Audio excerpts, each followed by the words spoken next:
Nous sommes de retour en direct du forum des associations de Pont-de-Claix, en direct du centre Flottibule. Et avec moi sur ce plateau, Nina et Marie du service communication de la ville de Pont-de-Claix. Bonjour à vous deux. Bonjour. Vous allez bien ?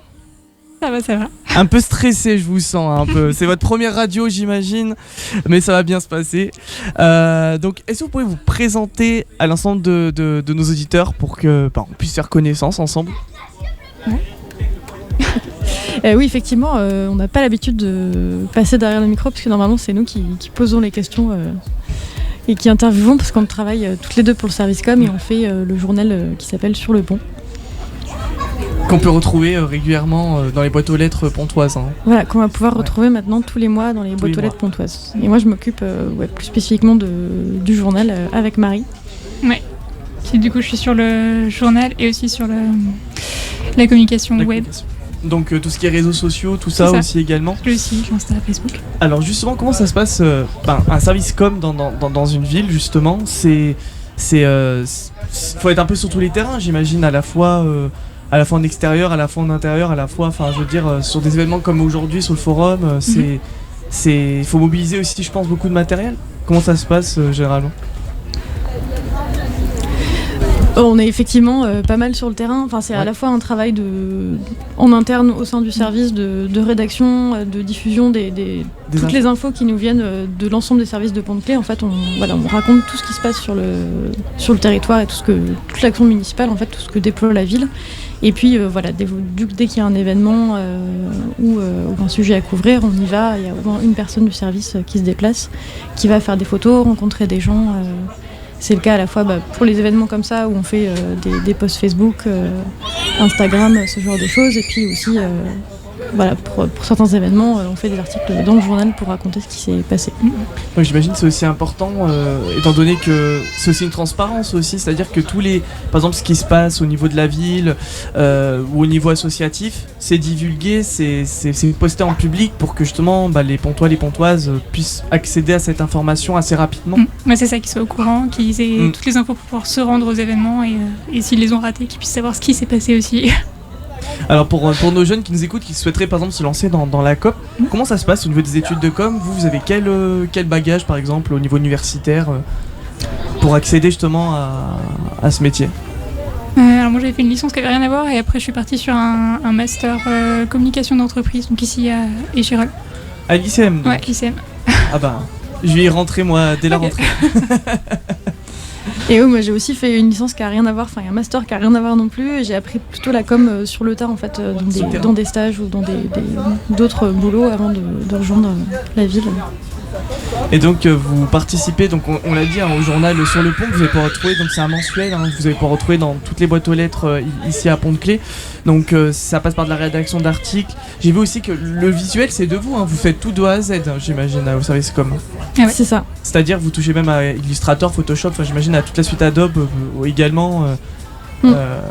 Ouais, sur ça c'est pas Marie en fait un peu, mais là pour le journal c'est plus spécifiquement deux graphistes en fait qui ont conçu toute la nouvelle maquette, vraiment qui ont imaginé ça de A à Z. Et qu'on fait ça, à la fois qu'on choisit les polices, qu'on crée le marquage qui est sur la couverture, qu'on choisit les couleurs, l'agencement, qu'on vraiment imaginé tout de A à Z. Donc il y a un vrai travail un peu collectif aussi en interne avec différents services et différentes professions aussi pour aboutir justement à un journal. D'ailleurs, est-ce que vous savez comment ça se passe, la genèse du journal par exemple Sur le Pont ? Ça passe par quelle étape généralement avant d'arriver dans les boîtes aux lettres ? Alors il y a plein d'étapes, tu veux raconter ou ça commence, là le rythme est en train de changer puisque qu'on passe d'un journal qui sortait tous les 2 mois à un journal qui va être mensuel.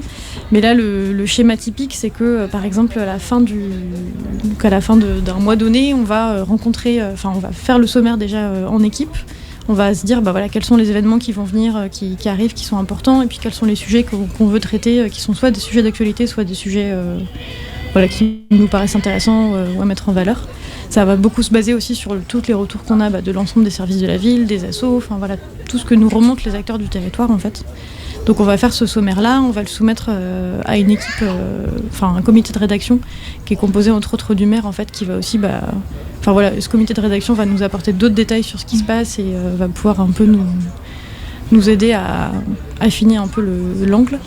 Et puis ensuite, on va se lancer dans la rédaction. Donc Marie et moi, on envoie des mails à tous les gens qu'on doit contacter, on fixe des rendez-vous, et puis voilà, après on a un gros travail de récupération de l'information. Ensuite, on écrit des articles et on les envoie aux graphistes pour qu'ils les mettent en page. Et puis qu'ils souvent ils font des illustrations aussi. Là, dans le nouveau journal, il y a beaucoup d'illustrations qui sont faites justement par les graphistes du service. C'est vrai que c'est très réussi, hein. D'ailleurs, on a vu la nouvelle illustration, elle est exceptionnelle. Je veux dire, c'est quand même pas mal, parce qu'on dirait que, vraiment, c'est vrai que moi je me souviens des anciennes éditions, par exemple, on en parlait tout à l'heure, des anciennes éditions de Sur le Pont. Et c'est vrai que c'était au niveau graphisme, il y a un réel effort, il y a vraiment de l'illustration. Aujourd'hui, on voit qu'il y a un effort vraiment à la fois imaginaire, créatif, artistique, justement, une patte qui a été mise en plus, qui a été mise en avant dans ce journal. Et c'est vrai que non, c'est une belle réussite, vraiment, je trouve. Oui, merci. C'est vrai que il y avait déjà des illustrations, on essayait au maximum de rendre vivants les articles, surtout sur des thèmes peut-être des fois un peu complexes où on explique un peu l'action publique. On essaye de rendre ça agréable à lire avec des illustrations, des dessins. Mais voilà, on met encore plus le paquet sur ça dans la nouvelle version. Et on profite du fait d'avoir de bons graphistes.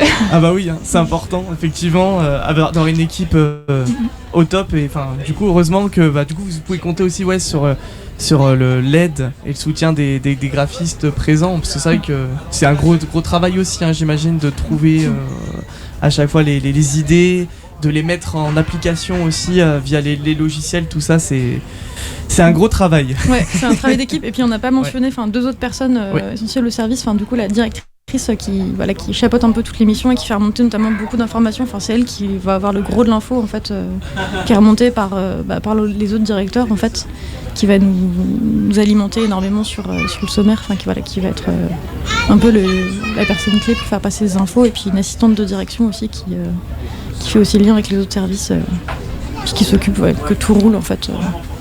Bon bah super. Alors, est-ce que vous avez peut-être un petit dernier mot à dire à nos auditeurs justement qui nous écoutent, peut-être à ces jeunes aussi qui nous écoutent aujourd'hui en direct? Peut-être sur le dossier, on va faire un dossier sur le logement. Ouais. Pour le numéro d'octobre, du coup. Donc ça sera en exclusivité, donc un dossier spécial sur le logement, donc avec les acteurs pontois bien entendu. C'est ça, et du coup si les gens sont intéressés, ils peuvent nous contacter. En fait, nous on cherche des gens qui veulent bien témoigner sur à la fois comment ils vivent dans leur logement à Pont-de-Claix et aussi comment ils vivent dans leur quartier. On veut montrer qu'il y a une grande diversité de quartiers dans la ville. Donc voilà, s'ils peuvent nous écrire au service com pour ça. Donc le message est effectivement passé, donc c'est directement au service com qui doivent s'adresser.